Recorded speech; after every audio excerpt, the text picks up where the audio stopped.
Bismillahi ve salatu ve selamu ala Resulina Muhammedin ve ala alihi ve sahbihi ecmain. Esselamu aleyküm ve rahmetullahi ve berekatuhu. Değerli mümin kardeşlerim, malumunuz bugünlerde yine İslam, yine dini mübin, yine Kur'an-ı Kerim, yine Peygamber aleyhissalatu vesselam'a laf ediyorlar.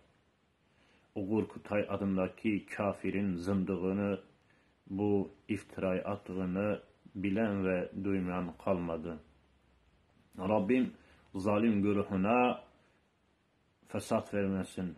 Zalim zulmünde ısrar ederse sonu yakındır biiznillah. Değerli mümin kardeşlerim, kısacık da olsa dedim, hiç olmazsa Peygamber Aleyhisselatü Vesselam'a böyle bir kısacık videom olsun.